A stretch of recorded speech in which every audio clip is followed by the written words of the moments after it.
In this video, we're going to be taking a look at the iPhone 12 mini and talking about some of my initial impressions and thoughts as a sort of interim review, as I've been using the device for just over a week now. So I've been using the iPhone 12 for about a week, about 8 days now, and I wanted to share some of the initial thoughts and impressions that I had using the phone, so that maybe if you're thinking about getting one, you have a better idea of what it's like, and if you're looking to upgrade. So starting off, I've got my points noted down here on my phone. The initial good point that I wanted to cover about the iPhone 12 mini is that it's not an inferior device. Unlike the iPhone 12 Pro and Pro Max, which do have slightly different specs, the 12 mini and 12 are identical devices. So the only thing you're really sacrificing by picking the smaller device is the battery life. And that is a benefit because you're getting the same specs as the regular 12, but you're also saving a bit of money by choosing the smaller form factor in the process. Now, iPhones are not cheap by any means, and there's probably and almost certainly better value Android options out there. But if you're looking for an iPhone 12 and you don't want to spend the full amount for the 12 mini is a good option if you want a smaller body, but the same specs. Now, next up, relating to that smaller size, the form factor is incredibly comfortable. I've been really happy using the phone. The size is perfect and I can actually hold it really comfortably in the hand. And coming from an iPhone 6s, which was a similar size device, the experience using the 12 mini is really pleasant. I wasn't looking forward to using any bigger devices really, so I'm happy that Apple released this model as the size is perfect for me. And if you're coming from an iPhone 6s or 7 or maybe an 8, the 12 mini is going to be a great choice because it's a similar size and it's going to be a size that you're comfortable with and familiar with. Now, it's not all good. There are some bad points that come with the 12 and the 12 mini and just generally the 12th generation of the iPhone this year. The big thing that people were looking for, and unfortunately hasn't happened, is 120Hz fast and high refresh rate displays. Now, we have got 5G this year, so that's future-proofed, but if you're a gamer and you want to play a lot of games, you're still going to be using a 60Hz display on the phone. So what would you have rather had? Would you have rather had 5G, or would you have rather had 120Hz or at least 90Hz high refresh rate? Let me know in the comments below. I'm interested to see what people would prefer. Now let's jump back to the good points quickly. One of the other things that I've really liked this year and is new to the iPhone 12 is an OLED display, and it has really good colours and contrast. I'm watching videos and just looking at photos and just generally using the device.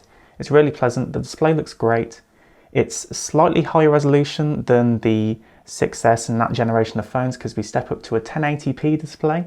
It's not the highest resolution, but for the size of the display, the pixel density is actually really good and I'm very happy with it. And while we're talking about the display, let's talk about that notch at the top. Now, I'm not really too fussed about the notch as it doesn't really use any usable space on the display, but there are some people that I know that are not a big fan of notches or hole punch cameras in general.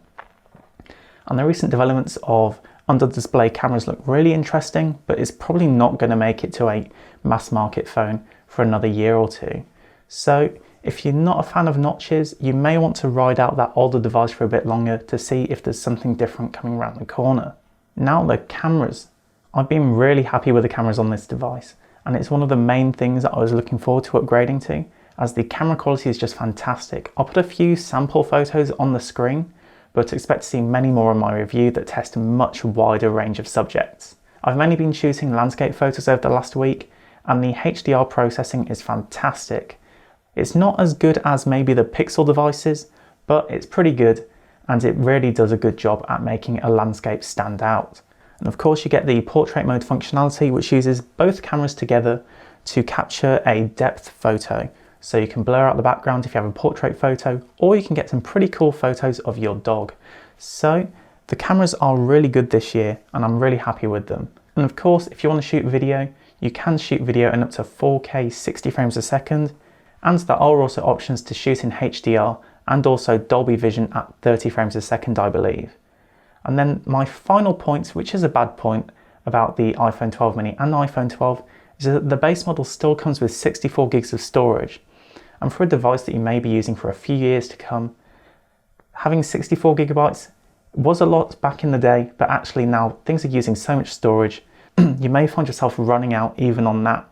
So I ended up getting the 128 gig model, which did cost an extra £50, but I'm much happier with that. But I would have liked to have seen the base model be 128 gigs, like it is on the iPhone 12 Pro, because I think having that extra bit of storage isn't really that much of a pro thing, and actually it's just better for everyone if everyone has a little bit more storage on their phone, especially if you can't add an SD card to expand it. But they have been my main impressions of the iPhone 12 mini. Overall, really impressed with the device so far. It's great to use, really comfortable, and I'm really happy with those cameras.